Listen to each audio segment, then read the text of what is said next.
हमने साध्य व्याधि में सुसाध्य व्याधि देख लिया था, अब हम देंगे कृच्छ साध्य व्याधि। तो आप एक बात पे गौर कीजिएगा कि जो व्याधि का डिस्ट्रीब्यूशन है साध्य और असाध्य, उसमें से जो साध्य है उसके जो 2 टाइप्स है, उन दोनों टाइप्स में साध्य ये शब्द आता है, जो दर्शाता है कि ये व्याधि साध्य है, जैसे कि सुसाध्य। अब आता है कृच्छ साध्य। तो देखते हैं कृच्छ साध्य में क्या कहा गया है। तो शस्त्रादि साधन कृच्छ समरे च ततो गदः। मतलब क्या कह रहे हैं कि शस्त्र कर्म करना पड़ रहा है। अगर कोई डिसीज हो गया है, वो ठीक तो हो रहा है, पर उसके लिए सर्जरी वगैरह करना पड़ रहा है। शस्त्रादि साधन कृच्छ समरे च ततो गदः। अगर कोई शस्त्र कर्म करना पड़ रहा है तो वो कृच्छ साध्य हो जाता है। या फिर जो सुसाध्य के हमने कंडीशंस बताए हैं, उसमें से 1-2 कंडीशंस अपोजिट है। मतलब हमने बोला था कि जब ये सब कंडीशंस फुलफिल हो रही होंगी तो वो सुसाध्य होगा। पर इसमें से 1-2 कंडीशंस देखो, जैसे कि पाद संपादि, अगर वो चतुष्पाद अच्छा नहीं हुआ और उसके साथ साथ कोई एक दोष मार्ग नहीं है, वो व्याधि 2 दोष से हुआ है, तो भी वो जो व्याधि हो जाता है वो कृच्छ साध्य हो जाता है। मतलब इस कंडीशंस में से 1-2 कंडीशंस वो फॉलो नहीं कर रहा है, तो वो हो जाता है कृच्छ साध्य। उसके बाद आता है असाध्य व्याधि का डिस्ट्रीब्यूशन। अब ये व्याधि ऐसे है जो ठीक नहीं होंगे, तो उसमें पहला व्याधि का टाइप है याप्य व्याधि।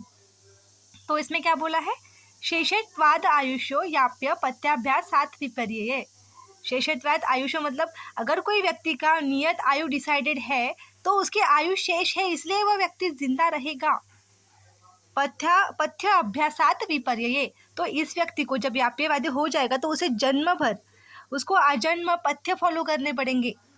देखिए जैसे कि है अपना एग्जाम्पल के लिए ले लीजिए प्रमेह। अगर किसी व्यक्ति को प्रमेह हो जाएगा तो वो मर नहीं जाएगा, पर उसको जन्म भर मतलब उसका जब तक जिंदा है तब तक उसको पथ्य पालन करने पड़ेंगे, तो वो आ जाता है याप्य व्याधि में। ठीक हुआ क्या व्याधि नहीं हुआ, इसलिए वो आता है असाध्य के अंडर याप्य व्याधि में। तो उसके बाद ये आखिरी है जिसका नाम है अनुपक्रम। तो ये अच्छे से समझिएगा। अनुपक्रम एवं स्यात् स्थिति अत्यंत विपर्य। अब कंडीशन बहुत ज़्यादा खराब हो गई है। औस्तुक्य मोह अरतिकृत दृष्टारिक्षा अक्षनाशन। तो इसमें क्या कहा गया है, औस्तुक्य मतलब क्या होगा क्या नहीं होगा उसकी चिंता करता रहता है रोगी। फिर आता है मोह, क्या करना चाहिए क्या नहीं करना चाहिए उसका उसको अज्ञान होता है, मतलब क्या करे ना क्या ना करे उसका कंडीशंस ठीक नहीं होता। फिर आता है दृष्ट अरिष्ट। दृष्ट अरिष्ट मतलब क्या अरिष्ट लक्षण दिखना शुरू हो गए हैं। अरिष्ट लक्षण वो होते हैं जो व्यक्ति में मरने के वक्त दिखते हैं, उसे कहते हैं अरिष्ट लक्षण। तो दृष्ट अरिष्ट का लक्षण का मतलब क्या है कि अब अरिष्ट लक्षण दिखने शुरू हो गई है।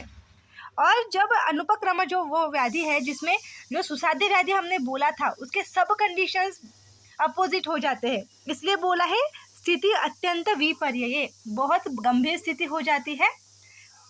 वो व्यक्ति ऐसा हो जाता है कि उसको समझ में नहीं आता कि उसे क्या करना है क्या नहीं करना है। तो ये हुआ व्याधि का डिस्ट्रीब्यूशन। Thanks for watching.